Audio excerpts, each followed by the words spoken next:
I'm Elmer. And I'm Vanita.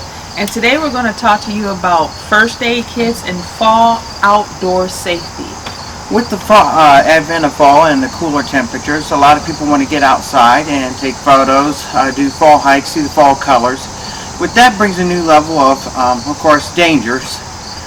You run the risk of falls, you run the risk of getting cuts and thorns that be getting exposed because the vegetation is beginning to die off. So some of the simple things that you can do is getting a first aid kit. Here I got basically a garden variety first aid kit that you can buy anywhere, any store. Usually this is 5 to 25 person first aid kit. Just contains your standard bandages, maybe some alcohol prep pads, and other, first aid supplies that you need. If you want to go into a little bit more in depth, or you're more of an outdoor person, and of course with the hunting season coming up, if you deal with crossbows, archery, or anything, you might want to upgrade to an IFAK. The military calls it IFAK. It stands for Individual First Aid Kit.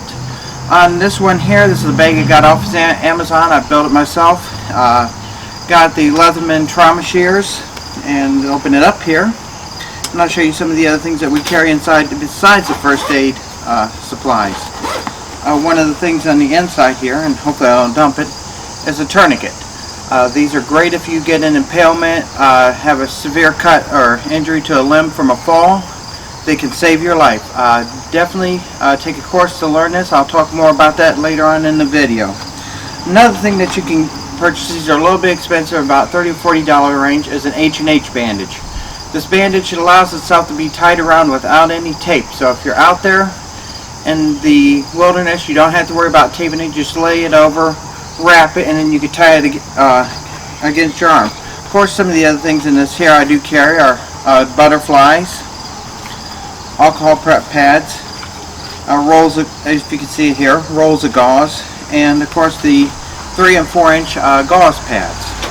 And one of the other things that you can also keep in your first aid kit, or even close by, is a solution of providine iodine or betadine.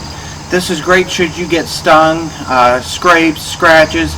Prevents the infection. It's been around for years, and it's reasonably affordable, along with some of the other items for the first aid. Goes hand in hand with your first aid kit. And of course there's the thing in the advent of bugs that you have to deal with. Yes, so if you're out hunting or if you're hiking this fall, you want to be aware of some nasty little creatures called ticks. Be sure that you wear long pants, also some long socks. Do your research about different repellents so that you can prevent tick bites. And of course, with the cooler weather, with temperatures getting into the 80s during the day, 40s and 50s by late evening, you definitely want to pack yourself a jacket. This one here is just a standard one I keep in the car. It's a nice thing. I could be out during the summertime temperatures. It's nice. Today's about 85 degrees. Tonight, by the time I get home, it's going to be about 55 degrees. It's going to be super cool in the morning. Especially if you're out walking out in any distance, you're definitely going to want to have a lighter jacket here for your vehicle. Also, one of the things with the sun setting different times of the year now, we are losing about 2 to 3 hours of daylight before the end of the season here. So we're going to say late October, it's going to be getting dark about 4 or 5 o'clock in the evening. Here's a simple light stick. You can buy these on Amazon. It's simple. You open the package, you crack it. You can use it for navigation. If you're hurt, you can crack it open, and search and rescue people can find you. One of the things I do advise is going with, like this one, a green color. You want to eschew from fall colors such as yellows, reds, and oranges. You want to go with either something white, bright green, or even blue. The colors these come in, there's a variety of them you can get on Amazon for about $30 for a box of 30 of them. I advise picking them up. They're great to keep in your go bag. They're great to keep on your hiking kit. And also just keep a small flashlight, such as this one. This is a little Nebo, I don't even know what the name, Eye Protect light. They're $25 on Amazon. They're rechargeable. It comes in handy with being out. If you lose something, you can find it. You can also use the light to illuminate your way. It's small enough to keep even in your pockets without adding a whole lot of weight.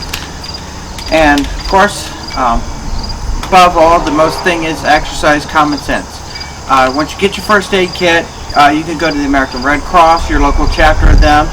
Go to stopthebleed.org. I'll include more information in my blog about the first aid kit, including some of the stuff that I carry, some of the other places that you can get training.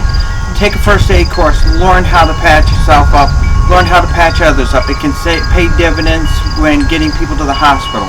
It can turn around and save lives. There's nothing worse than turning around and falling down a cliff, breaking your leg, and it's compound fracture, bleeding out while you're laying there. If you know it, you can try to put a tourniquet on. You can save yourself up to 8 hours.